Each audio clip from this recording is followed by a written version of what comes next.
What's up, you guys? I'm Dan. This is Frugal Not Cheap. Today we'll see what the 2024 Tesla Holiday Software Update has in store for Legacy Model S.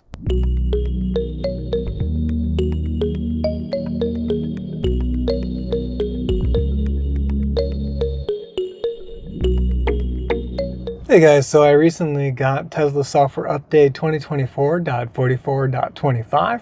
Of course, 25 signifying the 25th day of the month, meaning Christmas. And so historically, it's always been a welcome event to get the, kind of Christmas time update from Tesla.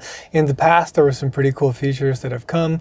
The past couple of years, though, there's been a little bit weak sauce when it comes to what the Model S and Model X get in terms of the legacy vehicles. So if you don't know, the legacy Model S and X would be those that were built before really kind of early 2021, I think is, when the new refresh Model S and X started coming out.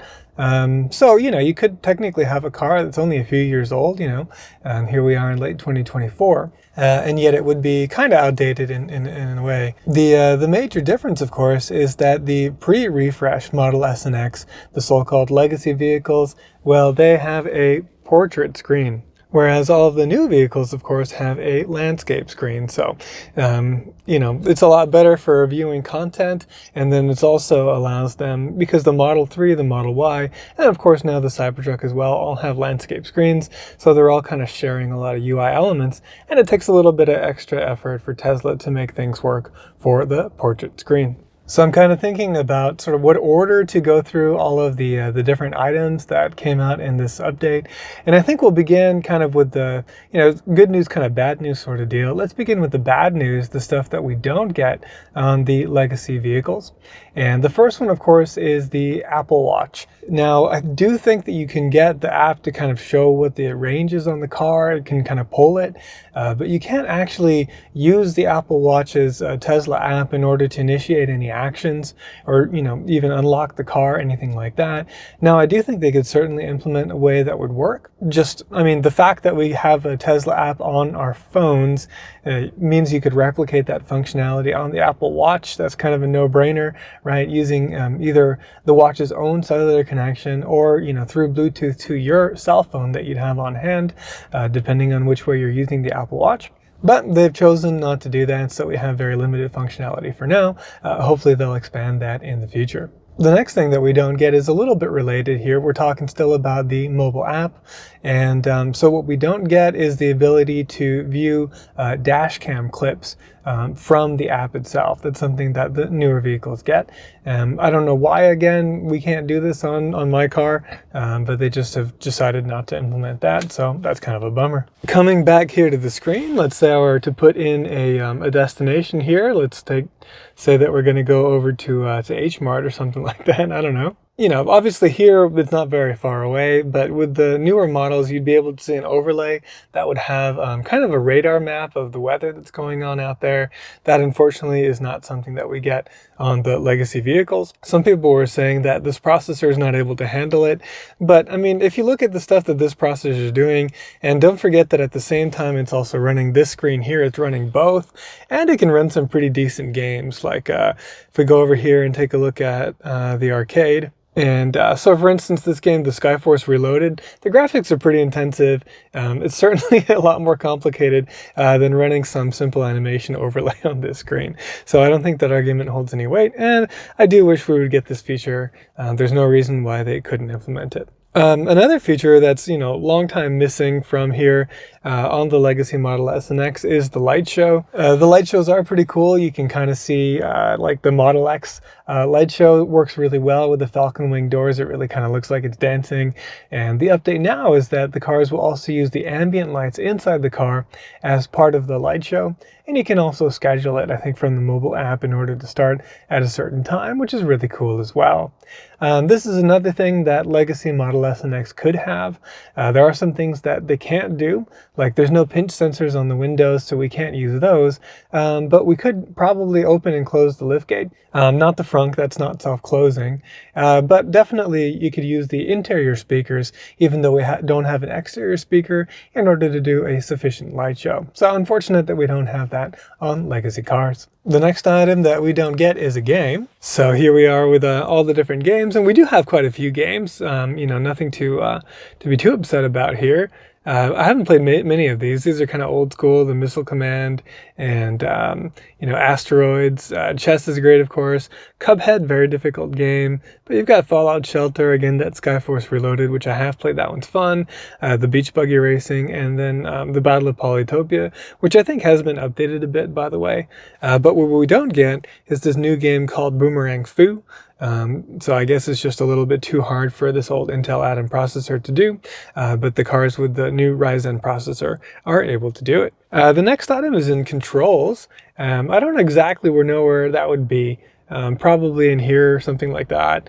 But anyway, newer cars have the ability to control the passenger seat from the controls, and that's not something that we have available in the Legacy S. Okay, the next thing that we don't have, which is a little bit unfortunate, is when you get to a supercharger. On the new vehicles, you would see something, I guess it'd be like kind of like on this sort of screen, but it's on the main one. But here you get a notification about stalls that are not working when you arrive at the supercharger. I don't see why they couldn't do that on here for the Legacy vehicles, so I hope they decide to put some effort in and get that done in the future. Okay, next we've got the Energy app. They've updated that for the newer vehicles, but as you can see here, we have kind of the same old one in the Legacy Model S and X. Now, there could be some stuff under the hood, like maybe the calculations have improved, but essentially we still have the same old graphics and the same old deal here, so that's kind of a bummer. It would be nice if this could get updated someday and work a little bit better. But anyway, it's all right. Not a big deal. Still does what it needs to do, and I don't really use it very much anyway, because this does such a good job of predicting your arrival percentage anyway. And then the last one that we don't get within the basic release notes, which is unfortunate, is one of the fun things in a Tesla is, of course, emissions testing mode, where you can make it fart on demand. So that's a lot of fun, but unfortunately, I guess there's just not that many sensors on the seats in the Legacy vehicles. There is definitely one in the driver's seat, but you're not able to set fart on sit, which is a new thing that is there in the newer cars. And come on, that's just a lot of fun for, when your brother or sister or whatever, for the kids, sits down and the car makes a farting noise. That's pretty awesome.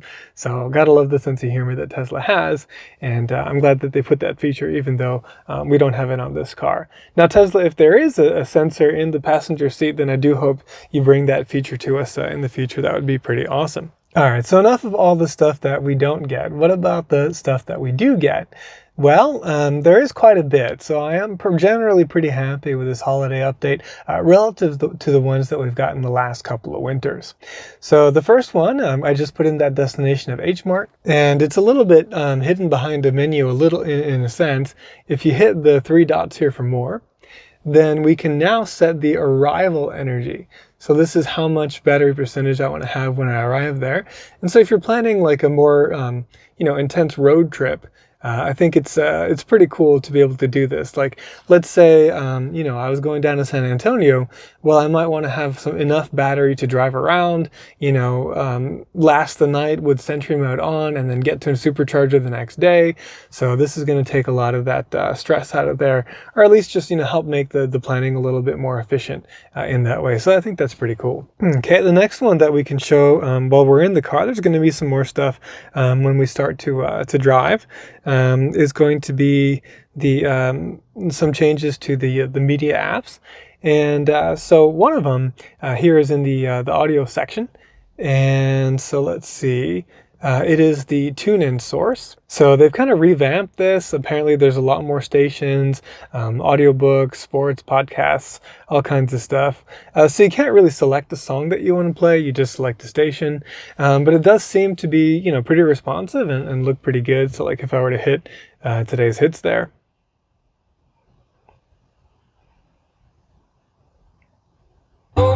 There we go, picked a song, and we're off. So yeah, TuneIn seems to work pretty well, and it's pretty cool. And then another update that came in, and part of it is just because I'm on FSD, so sometimes you don't get every single incremental update, is also that we got Spotify free.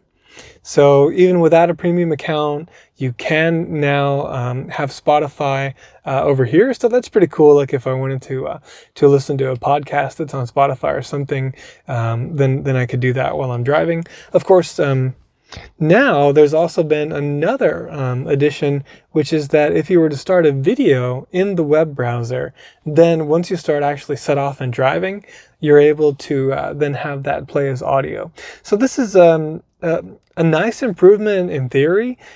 So like, yeah, I don't know, if I were to like maybe open a YouTube video and start playing it, and then I were to drive off, then it should keep playing as audio in the background. I could do that with the podcast off YouTube as well. But the problem for me is I like to get my text messages on Google Voice. And the problem then is that if I if I open this up, Google Voice tends to send a couple of I don't know, things that are kind of like notifications, but they're silent, but they're audio based, and so it actually ends up stopping my music playback, unfortunately. So it's really pretty annoying, but I can still, access my text messages here, which is cool. It just does impair my enjoyment of the music while I'm doing it, unfortunately. So kind of a mixed bag there, a little bit of a trade-off on there. Okay, well, we're looking at the map. Another new one is it said that if you look at a particular POI, then you're also able to look up nearby parking. So here's this new nearby parking dealie. And there you go. It does show some nearby parking. So that could be useful if you're, traveling to somewhere new and you want to see where are some good places to park nearby. Okay, next, while we don't get the ability to view dashcam footages from dashcam footage from our Android app, we do, however, get a nice little improvement. I don't know if you've ever used this Dashcam viewer. One of the things about it that's kind of annoying is that every time it would start at the beginning of the clip and you'd have to forward to the part where the action actually happens. Well, now, as soon as you open up the clip, then boom, it goes right to where the action is happening. And so here's another Tesla owner just going to H Mart actually the other day. All right, and then we also got some new features here in kind of the settings area. So let's see. One of them is that if you go into service, you now have kind of your maintenance records here. So you can add in records, manually in here, and of course, hopefully it'll pull stuff as well. So that's pretty cool. In recent updates, you also got the ability to update a key fob or do some pairing with it. So those are welcome updates as well. And I think that's about it in this area. Let's see, it might be, where is it? Okay, it must be in the safety section. We also have a new item here, which is to lower the volume when you're in reverse. So, I guess the idea is somehow that the loud music might be slightly distracting and you can focus a little bit better if the volume comes down. I don't have that option on. I've never really had any problem with that. But while we're talking about reversing, one of the really cool things is that we now have rear cross traffic alerts. So even though Tesla didn't give us, all of the new features that, the Ryzen cars have. When it comes to safety critical features, we have been getting a whole lot of stuff. So they added automatic 911 emergency calls if a crash is detected. So that's pretty cool that they added that. And then there we go. So it's a little bit late, but you saw the red light there. And I think, that's just because in this instance, visibility is a little bit low. So let me actually pull back a little bit further, so that we have a little bit better visibility here. Yeah. And then hopefully we'll have another car come by and we can see whether or not that alert is actually going to happen in a way that's going to improve safety. And it ought to. It is a fisheye lens, so you can see it's, the view is quite curved. You can look at the line there and see that. And so it does have a pretty good field of view. And so it should be able to, in many scenarios, be able to give you a warning. It's just because we were, pulled forward in front of the car next to us, it didn't have good visibility in that last scenario. There we go. So we did get a rear cross traffic alert. There we go again. And it is not only for vehicles, but also for pedestrians. So that's a nice thing to have. Here's a small undocumented change. As you can see at the top, it now tells you which version of the full self-driving meter that you have, in case you were curious about that. I mean, most of us should know if we're on hardware 3 or hardware 4, but this car does have the FSD AI3. I think the last one to test out before we hit the road is going to be the Rainbow Road. So if we go here into the toy box, I think it is, hit Rainbow Road. Oh, it just tells you how to engage it here. I thought there was a way to engage it from there. But supposedly the new one now uses the ambient lights that are inside the car as part of it. And of course, you know, Legacy S and X don't have colored ambient lighting. We only have, you know, that white ambient lighting under the armrest on all 4 of the doors. But hopefully it does something. Oh, we'll have to do that on the road. Never mind, sorry. All right, so we'll try that once we get on the road. Oh man, I just missed it, but we had a really great example of the rear cross traffic alerts that worked quite well. I saw the red kind of light here well before the car was anywhere near me. It is downhill going this way, so we got a much better view for the camera, and so it was able to warn me that there was an oncoming car. So that was pretty awesome. So we've got the Rainbow Road on, and the ambient lights are on, but I can't say that they're doing anything different than normal. So we're just going to let the the Rainbow Road finish. But you can see a little bit of the rainbow color there. Maybe it's hard to see probably from your vantage point, but hopefully you can see it. Man, that thing's yeah, it's fun. Ooh, there's a pretty good pothole. All right, good. We didn't hit it too badly here. And I think actually I want to change the route. It's not my favorite way to go. Yeah, here we go.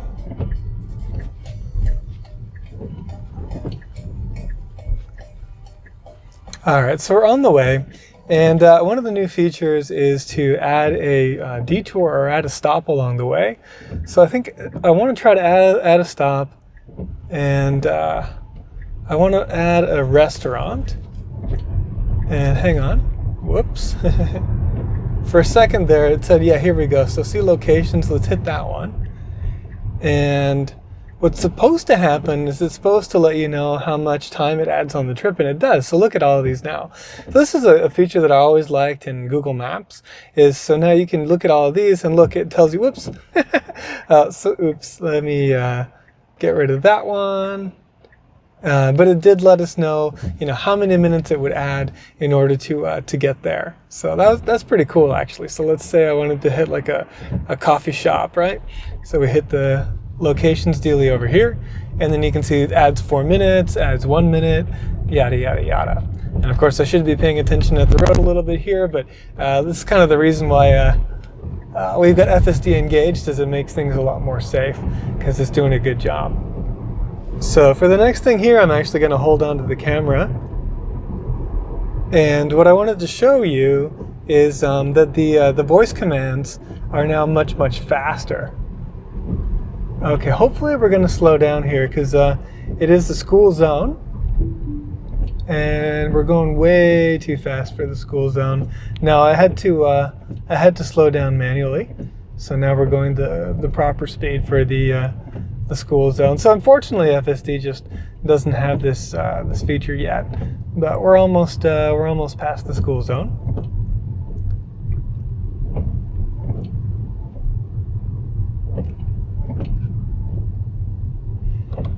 Okay, we're past, and I can re-enable FSD.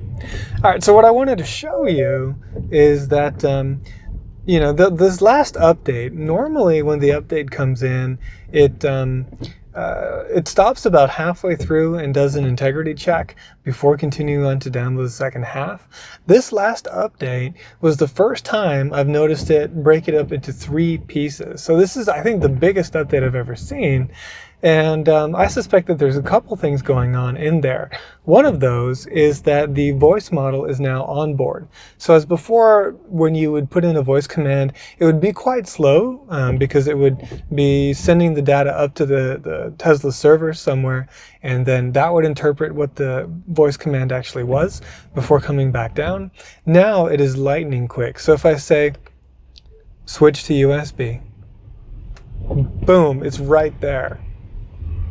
So very, very quick. And so having this onboard voice model for commands, is really, really nice, especially like if the connectivity is low, it's going to be able, or even none, it should be able to still enact a lot of the voice commands that don't require outside connectivity. So really, really awesome there. And then my other suspicion for why this last update was just so large is that they've upgraded the FSD model. Now, they didn't change the version number, they didn't say anything about having done it, but you know, Tesla can be pretty sneaky. And what I will say is that driving yesterday and this drive so far today, I'm definitely noticing a change. So it's smoother, it's more assertive, it's more confident. There was also a log in the road right around here actually yesterday that it very, very neatly avoided. And it's done some moves that have been really quite impressive. So I think Tesla has been, you know, sneaky, updating the model under the hood. I don't know what's coming for, you know, Legacy Model S in the future, when we're going to get version 13. I'm filming this on Friday the 13th. I don't know when we're going to get actually Smart Summon. Hopefully that will be coming. Ashok said it would be coming this quarter.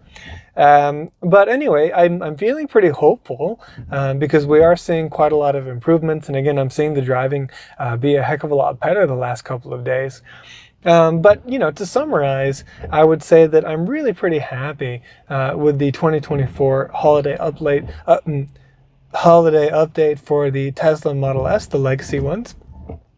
Because we really got quite a bit, and especially, you know, the big features like the rear cross traffic alert. I think that's a great safety feature. And then here with the onboard voice command kind of voice model, that's a really, really big one as well. And then all these little like convenience features and quality of life stuff that has improved as well. So I'm really happy with it. Now, of course, one long time bug that I just have always had. That they just don't seem to ever want to fix is the album art bug. So let's see here. We can see both of the album arts now, and then if I change the track, then you can see we still have the wrong album art on the dash. So anyway, it's okay. It'd be nice if Tesla would fix that someday, but not the end of the world at all. All right, guys, so I'm going to head home now. FSD is going to take care of that for me. Seems to be doing a good job right now. Oh man, that was a massively good lane change. Yeah, FSD is absolutely crushing it. So yeah, I am happy with the 2024 holiday update for legacy vehicles.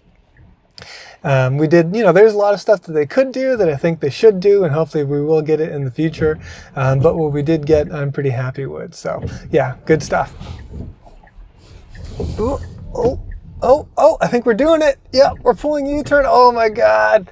Oh, FSD just pulled a beautiful U-turn. With that, guys, thank you very much for watching. Hope you enjoyed it. If you did, please hit the like button and consider subscribing. Thank you very much for watching, and I'll see you in the next video.